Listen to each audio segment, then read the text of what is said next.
Let's live and let live. Give our wildlife the space and respect they deserve. Yontan Mama takes Charu Chachi and Tara for a trek on the Himalayan mountains of Kinnaur. Polly, of course, not to be left out, accompanies them, perched on Tara's shoulder. Wow, look at that bird flying high up in the sky. What large wings it has. This is a lammergeier, also called bearded vulture or bone breaker. Why such funny names? Even Polly is looking up at the bird and wondering what it is. The vulture has long black feathers below its beak, like a beard. Sachi? And why is it also called the bone breaker? That is another story. This vulture does not eat flesh of dead bodies like the other scavenger vultures. It eats bone marrow. But to get to the marrow, it has to break the bone. How does it do that, Yontan Mama? Does it crush it with its beak? No, it flies up in the sky with the bone in its beak and then drops it on a rock to smash it. क्या अजीब बात है. So fascinating. Polly, you too cannot crush a bone in your beak. And do you see that bluish sheep out there on the opposite mountain? That is the prey of the snow leopard. Sachi, these mountains seem to have the most amazing kind of wildlife. Did you know these mountains are one of the 4 main biodiversity hotspots of our country? Biodiversity hotspot? But it's not so hot. In fact, it's very cold up here. मजाक कर रही हो? A biodiversity hotspot is an area which is extremely rich and diverse in flora and fauna, but is under threat of getting endangered. Officially, 4 out of the 36 biodiversity hotspots in the world are present in India. Aren't we lucky? Can you tell us their stories, Charu Chachi? Yes, Chachi ji. Your biodiversity hotspot stories will make our trek all more interesting. I too will get to learn so many things. Maybe I can tell the guests who come to my hotel about them. Even Polly wants to know.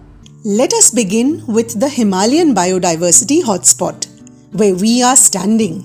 While driving up from the plains, didn't you notice the change in panorama and climate? Not only did it turn cooler as we drove higher, but even the vegetation changed from broad-leaved trees to the evergreen oaks and conifers where we are standing. And if you go still higher up, you will not find any trees growing at all. Only meadows with ground-hugging plants. They are the alpine meadows. Just then, Tara spots a western tragopan. Look, look!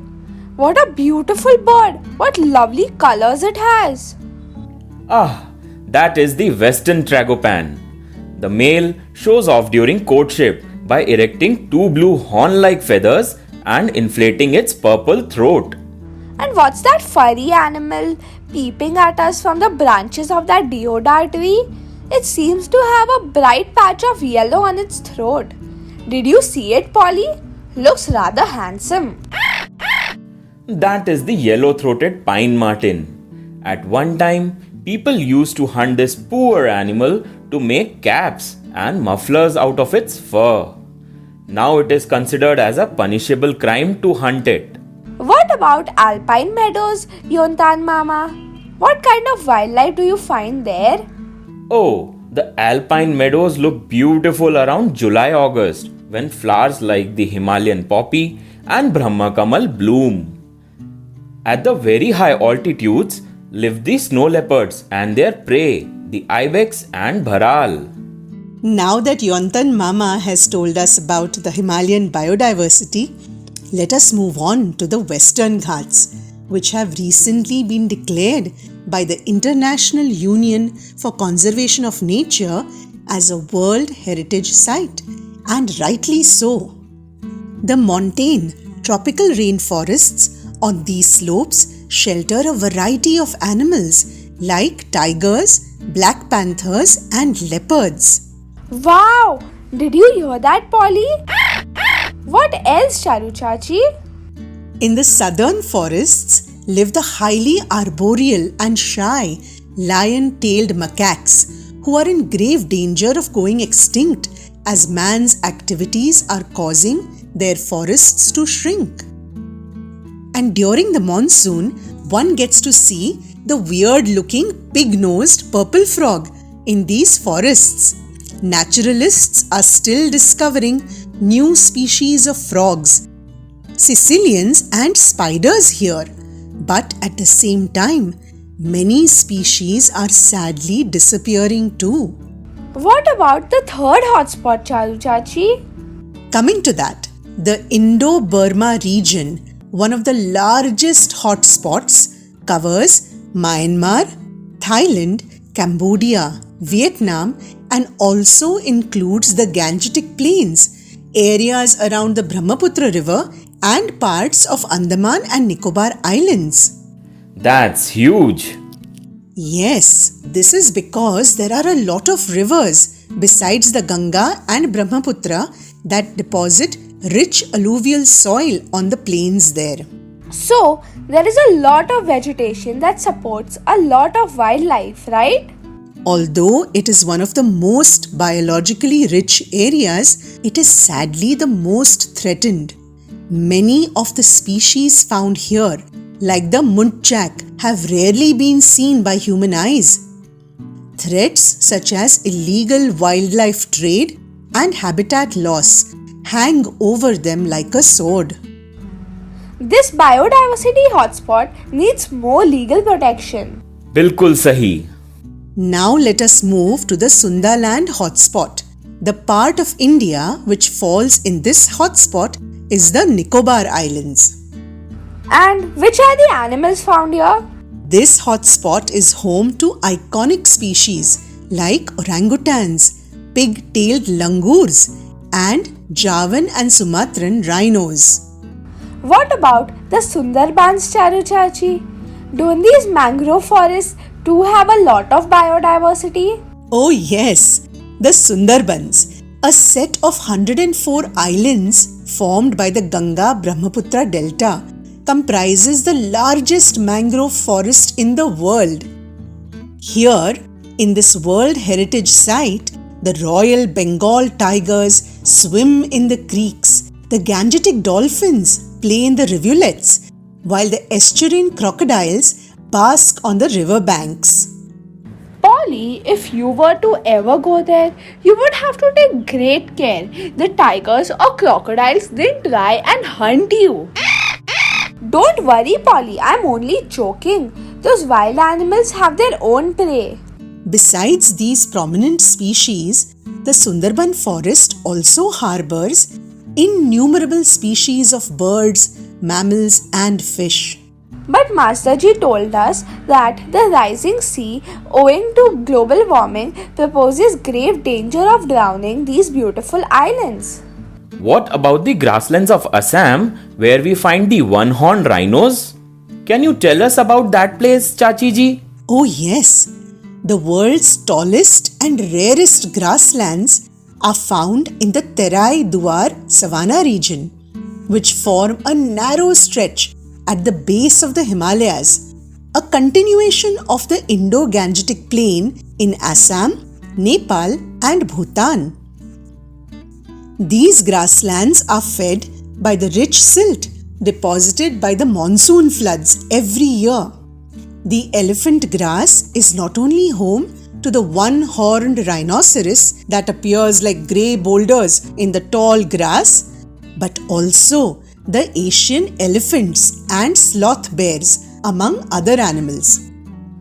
Charu Chachi, earlier today you had said that biodiversity hotspots are where the abundant flora and fauna are under the threat of being endangered. Can you please tell me which species are endangered and why?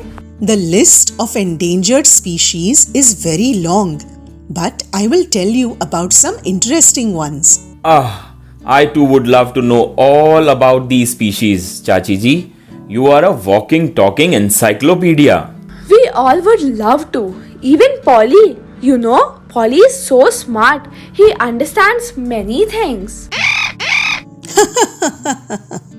Itna sara maska? Okay, let me see. Which species should I begin with? Let me begin with the Vanda red, a lovely climbing orchid. This species develops as an epiphyte on massive broad-leaved tree trunks at 300 to 500 meters in the wild. What is an epiphyte? Does it fight with other plants? वापिस तुम मजाक कर रही हो क्या? An epiphyte is a plant that grows on top of another plant without harming the second plant. Most orchids are epiphytes. I think I know this plant. Does it have large, dazzling yellow-orange petals with red spots? That's right. It grows in Manipur, Nagaland, Mizoram Hills, Myanmar and Southeast Asia. It has been designated as endangered due to uncontrolled plant harvesting and habitat destruction. What a pity! I hope the species revives once again. Which are the other endangered species, Charu Chachi? The western flytrap, which is a climbing twiner. I know! I have learnt of fly traps in school. They trap flies inside them till they get pollinated and then let them out. So, the western fly trap is another variety. Where is it found? What danger does it face? It is found only in the Western Ghats. Destruction of its habitat is its problem. Maybe they should try cultivating the western flytrap so that it does not disappear altogether. Then there is the lady's slipper. Arey, how did a lady's slipper come in the list? It must be the name of a flower looking like a slipper, I think. Bilkul sahi. A very delicate orchid plant found in Mizoram, Arunachal Pradesh and Myanmar. Deep in the forests on cool, humus-rich forest floors or moss-covered rocks is where they grow. Again, it is so beautiful that it is over-collected, and in many places, the forests have been wiped out to make way for tea and oil palm cultivation. People should be more considerate about nature's beautiful creations.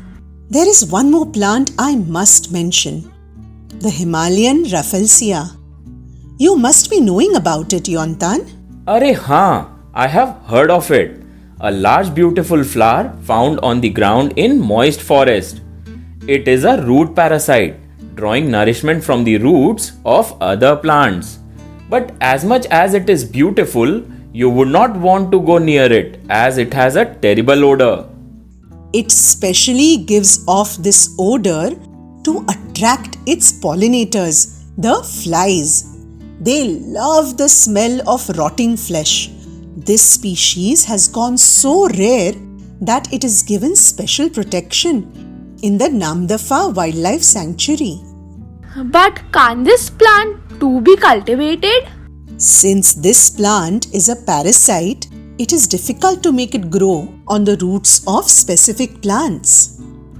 What about threatened animals, Charu Chachi?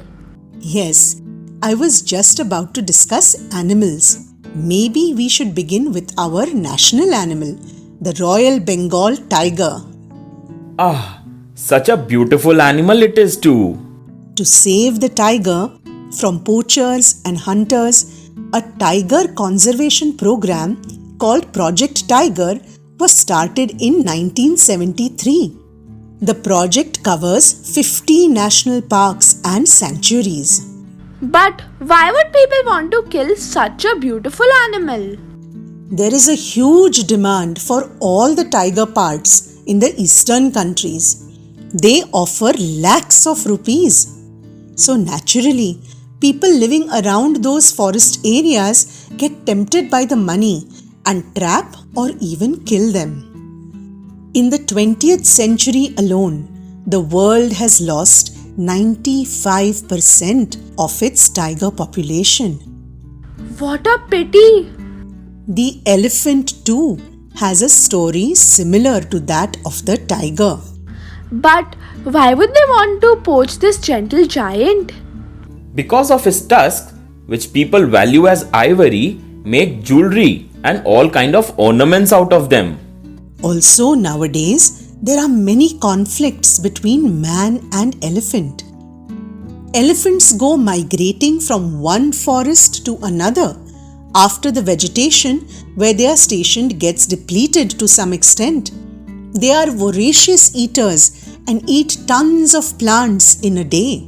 So, while they are migrating, they come across people who attack them? You are somewhat right. The areas they walk through were at one time green corridors. But now, these corridors have been replaced by man with fields or rails or roads.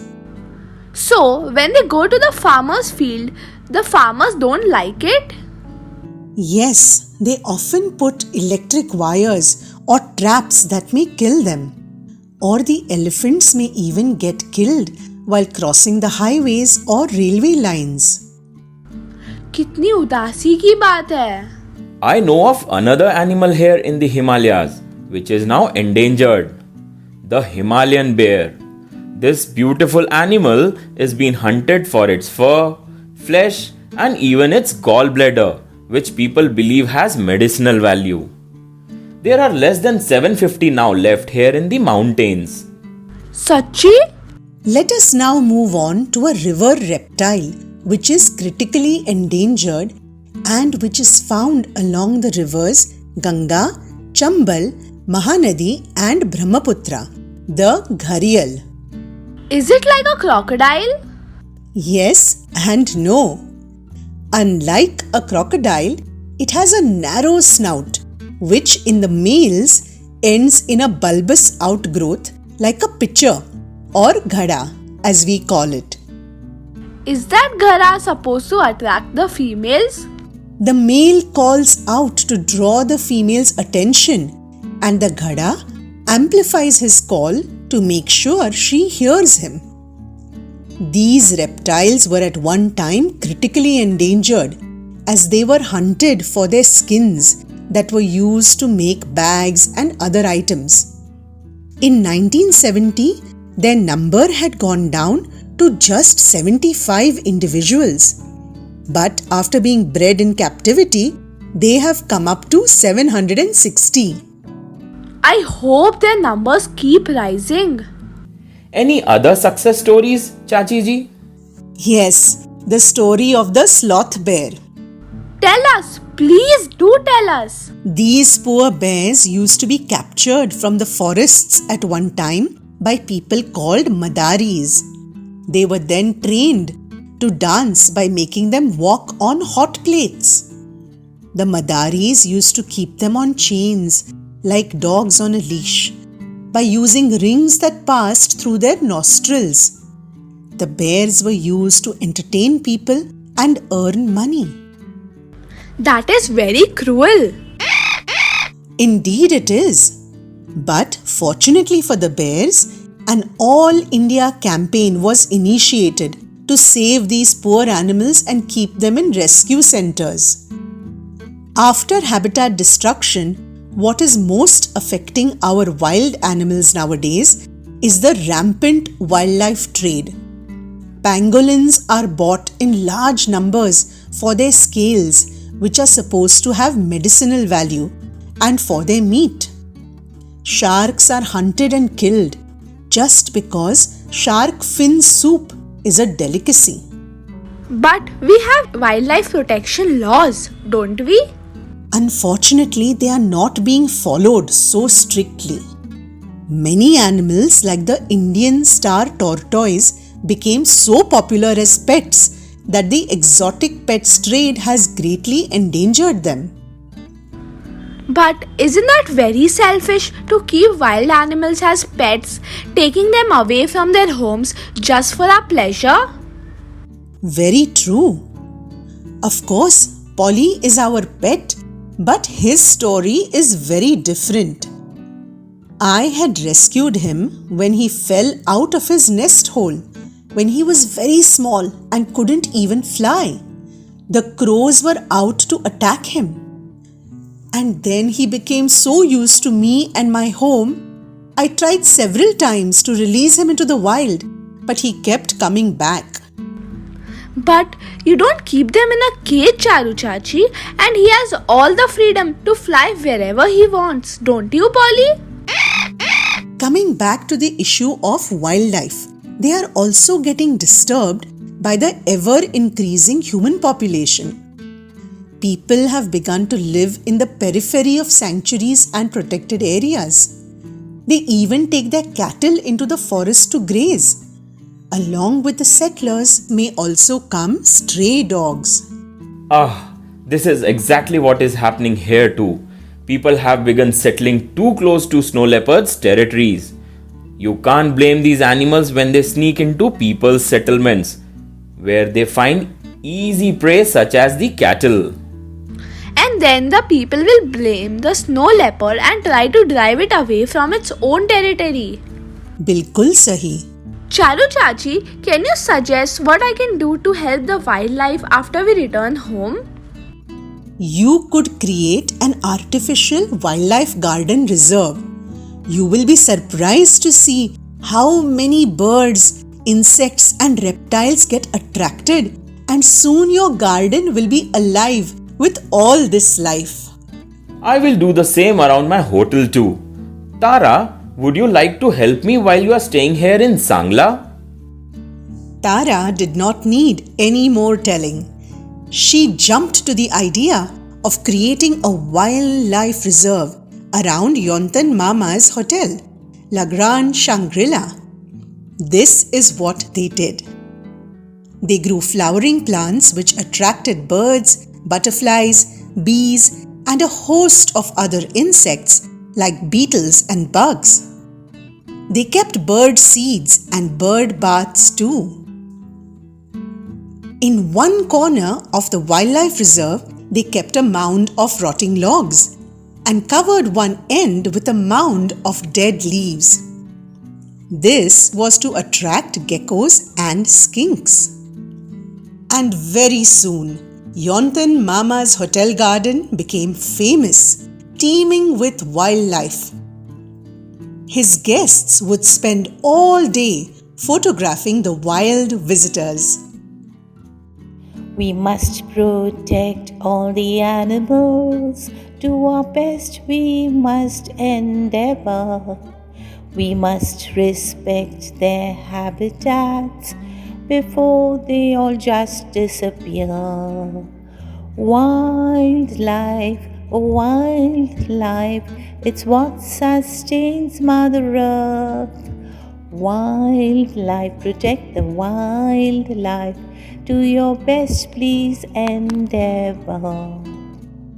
We must protect all the animals. Do our best, we must endeavor. We must respect their habitats before they all just disappear.